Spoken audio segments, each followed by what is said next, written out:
Hello बच्चों, पहले जो वीडियो है उसमें हमने डीएनए डैमेज को समझा था। आज हम इस वीडियो में उसके सेकंड पार्ट में डीएनए रिपेयर कैसे किया जाता है, यानी डैमेज को कैसे रिपेयर करते हैं, उसको हम समझेंगे। डीएनए रिपेयर वो प्रोसेस है जिसमें सेल डैमेज को आइडेंटिफाई करके उसे करेक्ट करती है। इसमें कई सारे प्रोसेस इन्वॉल्व रहते हैं और यह रिपेयर कई सारे फैक्टर्स पर डिपेंड है, जैसे कि सेल कैसी है, उसकी एज क्या है, या फिर किस प्रकार का एनवायरनमेंट है। डीएनए रिपेयर को दो ग्रुप में डिवाइड कर सकते हैं। एक तो डायरेक्ट डैमेज रिवर्सल और दूसरा है excision of DNA damage. Direct repair system किस तरीके से काम करता है? इस विधि में डीएनए के डैमेज को रिवर्ट कर दिया जाता है, यानी कि डैमेज ठीक होकर वापस वो ही डीएनए सही स्थिति में आ जाता है।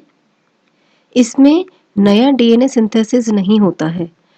फोटो रीएक्टिवेशन का इसमें एक विधि है जिसमें यूवी लाइट का प्रयोग डैमेज पर किया जाता है, जिससे डीएनए में एबनॉर्मल केमिकल बॉन्ड्स स्प्लिट्स हो जाते हैं तथा डीएनए वापस उसी फॉर्म में आ जाता है। इसमें कई सारे एंजाइम्स इन्वॉल्व रहते हैं, जैसे डीएनए फोटोलाइएज जो कि साइक्लोब्यूटेन पायरिमिडिन डाइमर्स को रिपेयर करता है। एंजाइम साइक्लोब्यूटेन रिंग को स्प्लिट कर देता है।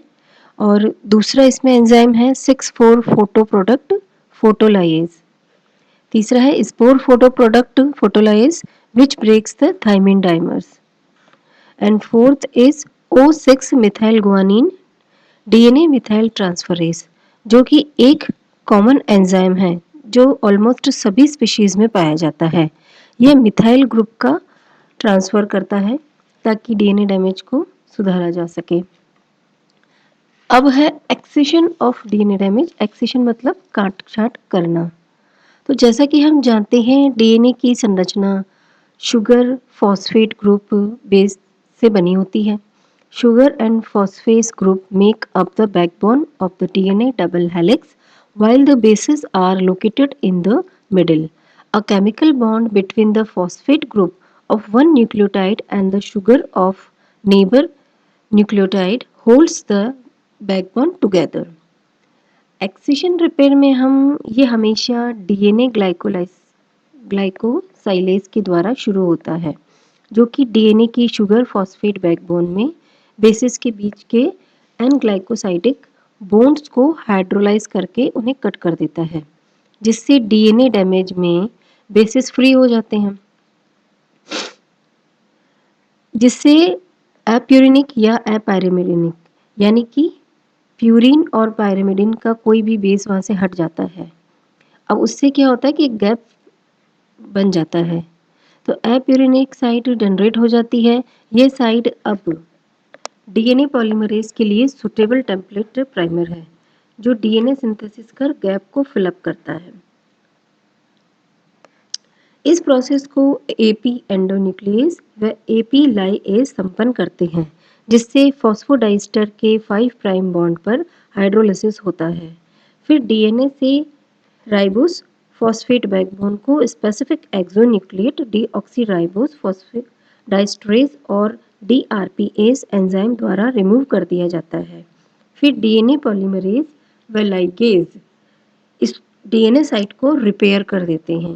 तो इस तरीके से इसमें जो एंडोन्यूक्लियस एंजाइम है वो कट लगा देते हैं बेस पे, और उसके पास जो बेस का जो गैप फिलअप करना है वो डीएनए पॉलीमरेज और लाइगेज एंजाइम के द्वारा किया जाता है। अब हम देखते हैं न्यूक्लियोटाइड एक्सेशन रिपेयर।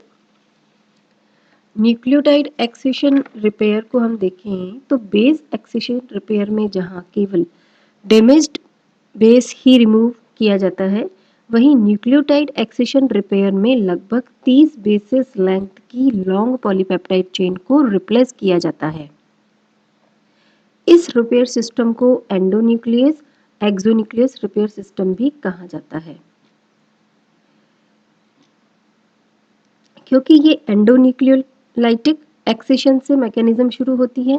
एंडोन्यूक्लियस, अब दोनों में क्या डिफरेंस है? एंडोन्यूक्लियस और एक्सोन्यूक्लियस नाम से ही हम देख सकते हैं। एंडो मतलब इंटरनल कट, एक्सो मतलब एंड पे, डीएनए के स्ट्रैंड के या तो 5 प्राइम पे या 3 प्राइम पे एंड पे क्लीव किया जाता है। तो endonuclease cleaves the phosphodiester bond in the polynucleotide present internal in the polynucleotide chain, whereas exonucleus cleaves the phosphodiester bond from the ends. इस रिपेयर सिस्टम में सबसे पहले एंडोन्यूक्लियस जो भी घाव है उसके 5 प्राइम या 3 प्राइम एंड पर कट लगाता है। फिर जो भी न्यूक्लियोटाइड सेगमेंट डैमेज्ड है उसको एक्सोन्यूक्लियस उस सेगमेंट को डाइजेस्ट कर देता है, यानी कि उसको गला देता है। इस कारण से डीएनए स्ट्रैंड में एक गैप प्रोड्यूस हो जाता है, क्योंकि पूरी एक न्यूक्लियोटाइड चेन रिमूव हो जाती है वहाँ से, तो एक गैप बन जाएगा। उस गैप को डीएनए सिंथेसिस व लाइगेज एंजाइम द्वारा भरा जाता है। ई कोलाई में 3 स्पेसिफिक प्रोटीन्स हैं जो कि यूवीआरए, यूवीआरबी, यूवीआरसी होते हैं, जो कि घाव को पहचान कर एंडोन्यूक्लियस एक्टिविटी शो करते हैं। फिर उस फ्रेगमेंट पर यूवीआरडी जो कि हेलिकेज एक्टिविटी शो करता है वो वर्क करता है, जिससे गैप जनरेट होता है जो कि फाइनली रिपेयर सिस्टम द्वारा भरा जाता है। अब है मिसमैच रिपेयर। मिसमैच जैसा कि नाम से ही समझ सकते हैं कि जब पेयर गलत ढंग से मैच होते हैं तो उसे मिसमैच कहते हैं। यह प्रोसेस डीएनए रेप्लिकेशन या कॉपिंग के समय होती है। फॉर एग्जाम्पल, जैसे सी को जी से पेयर करने के बजाय सी ए से पेयर कर ले, तो इसमें रिपेयर सिस्टम ओल्ड व न्यू स्ट्रैंड को पहचान कर न्यूली स्ट्रैंड को रिपेयर करता है, पुराना वैसा का वैसा ही रहता है। ई कोलाई में इसके लिए 4 प्रोटीन्स है, जैसे कि mute L, mute S, mute you, mute H, जो कि म्यूटेशन को डिटेक्ट करते हैं। जीएटीसी सीक्वेंस में एडेनिन मिथाइलेटेड होता है, जबकि न्यूली सिंथेसाइज्ड डीएनए स्ट्रैंड में मिथाइलेटेड नहीं होता है। इसी अंतर को म्यूट एल रिकॉग्नाइज करता है। फिर म्यूट एस मिसमैच से बाइंड हो जाता है। Mute you helps in unwinding, unwinding यानी जो उनकी हेलिक्स स्ट्रक्चर है उसको वो खोल देता है, unwinding the single strand of DNA, and mut H cleaves the newly synthesis strands and mismatch को अलग कर देती है। इस प्रक्रिया में भी endonuclease, DNA polymerase, SSBs and ligase enzyme work करते हैं। तो और अब जो होता है उसके बाद है होमोलोगस रिकॉम्बिनेशन। होमोलोगस रिकॉम्बिनेशन जो है, रिकॉम्बिनेशन के वक्त होता है जब होमोलोगस क्रोमोसोम आपस में पेयरिंग करते हैं। तो जब इनकी दोबारा से पेयरिंग होती है तो इन दोनों के एंड पे जो कट लगते हैं वो गलत ढंग से जुड़ जाते हैं। तो इस मैकेनिज्म को होमोलोगस रिकॉम्बिनेशन की प्रोसेस में सुधारा जाता है। अब लास्ट में है सॉस रेस्पॉन्स या सॉस रिपेयर सिस्टम। इसको एरर प्रोन रिपेयर सिस्टम भी कहते हैं, क्योंकि ये हाईली सेंसिटिव होता है रिपेयर के लिए, डैमेज के लिए बहुत सेंसिटिव होता है। जब सारे सिस्टम फेल हो जाते हैं तो सॉस रेस्पॉन्स एक्टिव होता है। तो सॉस रेस्पॉन्स या सॉस रिपेयर सिस्टम कोई एंजाइम सिस्टम नहीं है, ये खुद ही एक रिपेयर सिस्टम है जो सीवियरली डैमेज डीएनए को रिपेयर करता है। यह एक एरर प्रोन सिस्टम है जिसमें 2 प्रोटीन्स हैं, लेक्स ए और दूसरा है रैक ए। रैक ए इंड्यूसर है व लेक्स ए एक रिप्रेसर प्रोटीन है। जब डीएनए डैमेज हो जाता है तब रैक ए, जैसा कि हम डायग्राम में देखते हैं ये इस तरीके से, कि जब डीएनए डैमेज हो जाता है तब रैक ए लेक्स ए को क्लीव करता है, क्योंकि लेक्स ए एक रिप्रेसर है।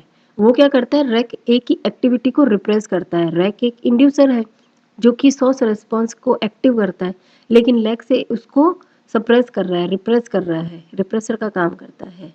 तो जब कोई डैमेज हो जाता है डीएनए तो रैक ए लेक्स ए को क्लीव करता है, यानी कि उसको स्प्लिट कर देता है, जिससे वह सॉस रेस्पॉन्स को सप्रेस ही नहीं कर पाता है।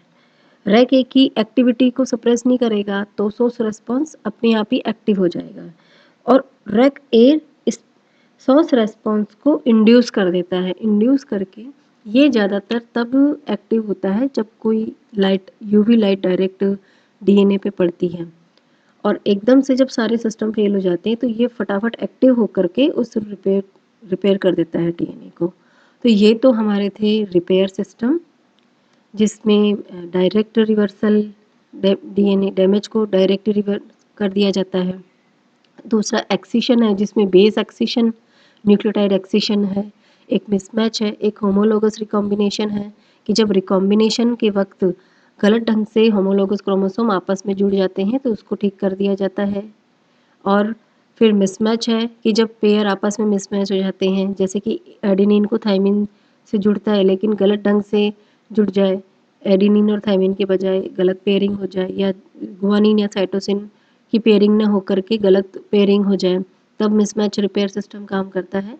और लास्ट में जो है सोर्स रेस्पॉन्स, जो कि हाईली सेंसिटिव या एरर प्रोन सिस्टम है, जो एकदम से जब सारे सिस्टम फेल हो जाते हैं तो सोर्स रेस्पॉन्स एक्टिव होता है। Okay, thank you.